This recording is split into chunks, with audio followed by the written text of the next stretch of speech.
El proyecto Visita Menjotejuy tiene por objeto una tumba inédita, inexcavada, perdón, inexcavada, que tiene un total de alrededor de 1000 metros cuadrados de excavación por una media de 5,5 o 6 de depósitos. Y como cualquier trabajo de excavación en Egipto o en cualquier monumento arqueológico que no ha sido nunca antes trabajado, requiere un método muy meticuloso y unas labores muy detalladas y muy lentas, en cierto modo. Nosotros tenemos una estimación, digamos, de desarrollo para acabar de excavar, documentar y restaurar el monumento de unos 15 años, teniendo en cuenta que empezamos en el año 2009, 15 campañas. Pues evidentemente estamos en la séptima, en este año iremos en octubre para llevar a cabo la séptima, nos quedan otras 8, salvo que hubiese una financiación tan extraordinaria que nos permitiese estar allí todo el año, con lo cual se acortarían los periodos totales. El monumento en sí mismo es te lo decía antes también, es la tumba más grande en proporciones, la más grande excavada en la necrópolis tebana, perteneciente a la dinastía XVIII. Es un monumento que no había sido excavado nunca. O sea, es decir, hemos empezado nosotros y eso es un valor importantísimo.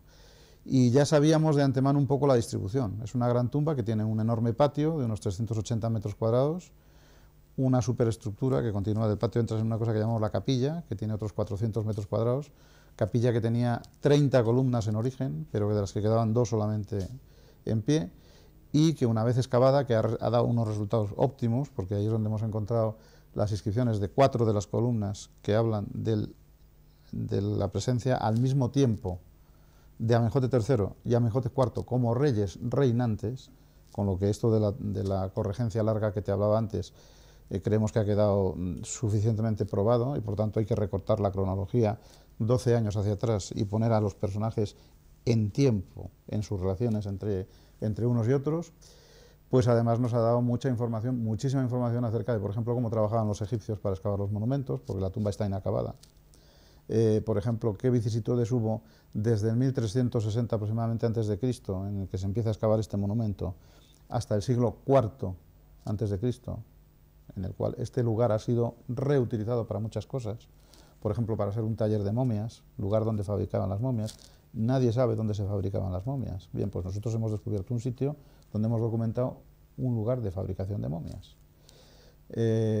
Nos han dado informaciones, por ejemplo, de una dinastía, de un periodo, no es que sea poco conocido, pero muy complejo, muy lioso, que es el final de Imperio Nuevo, lo que se llama tercer periodo intermedio, alrededor, vamos a poner, de 250 a 300 años, donde los libios gobernaron Egipto, y entonces allí en nuestra tumba han dejado evidencias muy claras a través de sacerdotes del clero de Amón que pertenecían a estas jerarquías y cómo actuaban, qué hacían, qué relaciones tenían con los reyes del delta, etc. Y luego otra cosa maravillosa también, que es que en el patio, ese gran patio de 380 metros cuadrados, como la tumba tenía un gran prestigio, porque se sabía en época faraónica que había pertenecido a un visir, que probablemente fue perseguido por Angenatón, porque fue contrario a las ideas de la revolución, etcétera, etcétera, pues cuando vino la restauración, 350, o ya digo, entre 300 a 400 años después, deciden las élites que se quieren enterrar en este sitio, porque es un sitio de prestigio. Y en el patio construyen, se excavan una serie de tumbas muy importantes, de las que hemos descubierto ya 4 nuevas, aparte de la tumba grande, 4 nuevas tumbas, y sabemos que hay muchas más.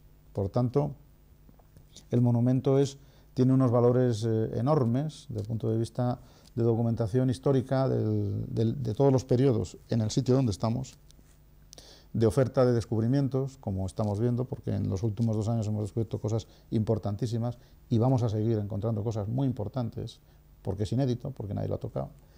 Y desde el punto de vista de la comprensión, digamos, ¿cómo diría yo?, del devenir histórico, ideológico, religioso, con todas las reformas, formas de enterramientos, qué comían la gente, porque tenemos muchas momias, estamos encontrando qué comían, de qué morían, qué edad media tenían, una serie de informaciones enormes, que cuando se completen y se puedan publicar todas, después de esos 15 años que te he dicho antes, pues saldrá un cuerpo de información y de documentación, si se puede sacar a la luz, que será inexcusablemente objeto de consulta para cualquiera que tenga deseos de conocer este periodo mejor. Así que la tumba es importantísima y el proyecto es importantísimo. Estamos al mismo tiempo que excavando, hemos empezado hace 2 años el proceso de restauración y puesta en valor. Excavada la capilla, que es la parte de piedra, vamos a decir, excavada esculpida en la roca, al que le faltaban, ya digo, 28 columnas, estamos empezando dentro de los programas anuales a reconstruir parte de esas columnas para poner el monumento en valor, que eso es una parte del proyecto, restauración, puesta en valor. Y los relieves que hemos encontrado habrá que colocarlos en su sitio. Y seguimos excavando. De manera que tenemos excavación, restauración y puesta en valor. Con lo cual se hace un proyecto de unas dimensiones y de unas características ahora mismo únicas en Egipto. Porque o te permiten restaurar o te permiten excavar. Pero las dos cosas no. Y nosotros lo estamos haciendo.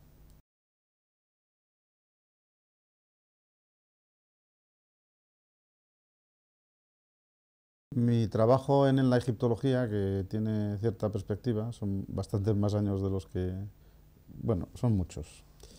Pues siempre me orientó a través del periodo del final de la dinastía XVIII. Este periodo es especialmente interesante porque fue un periodo convulso.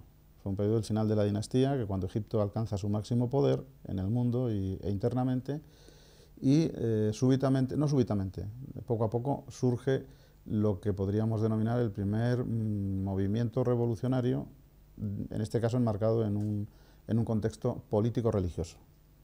Este fenómeno a mí siempre me llamó mucho la atención, me atrajo, además por muchas razones. Primero porque en este momento es cuando surge el monoteísmo y a partir de ahí pues cambia la historia de la humanidad. No hay que, en fin, hablar ahora como por ejemplo, incluso hoy en día las religiones siguen moviendo el mundo y creando problemas y conflictos en el mundo. Entonces, bueno, yo me especialicé en este asunto, en la dinastía XVIII, al final, periodo de Ajenatón, Amenhotep III, y el devenir de mi carrera egiptológica vino por otras vías, que es lo que decía hace un momento la profesora Teresa Bezman, en el sentido de que la primera intervención que tenemos en el campo en Egipto nos la ofrece el Servicio de Antigüedades, que es el organismo responsable de las antigüedades en Egipto, para trabajar en una tumba que es de un periodo anterior, pero de la dinastía XVIII también, alrededor de 1460 a.C., para que nos entiendan los televidentes. Es el periodo de la reina Hatshepsut, una de las mujeres que se coronó faraón en Egipto, y corresponde con una persona que le ayudó muchísimo, que fue Senenmut, el mayordomo de Amón, que fue su arquitecto y su jefe de obras. En ese momento, como hay que estar a la altura de la profesión, no es que tuviésemos que estudiar este periodo específico de Hatshepsut, ya lo manejábamos, pero hubo que especializarse. Y fue un periodo de formación estupendo en el campo y en la tumba esta, y en nuestra especialidad, que dio como fruto la publicación de varios libros que están en el mercado hoy. Uno es Senenmut, el hombre que pudo ser rey de Egipto, otro es Hatshepsut, de reina a faraón de Egipto, donde subsumimos un poco una especialidad del estudio histórico de este periodo. Y cuando concluyó ese proyecto ya tuvimos opción a pedir, y ya pudiendo elegimos, como es lógico, el sitio que nos podría a nosotros dar información dentro del periodo de especialidad que ambos tenemos. De manera que elegimos muy poco más allá, un sitio que nadie recordaba. Eso hay que decirlo. Es decir, nosotros no es que elijas dónde vas a excavar por capricho, es que tienes que saber por qué y tienes que explicarlo. Entonces nosotros conocíamos bien la necrópolis, sabíamos que había un sitio que simplemente era como un agujero lleno de restos, nadie lo recordaba, y dijimos, queremos excavar aquí. Y preguntaron, ¿y qué hay aquí?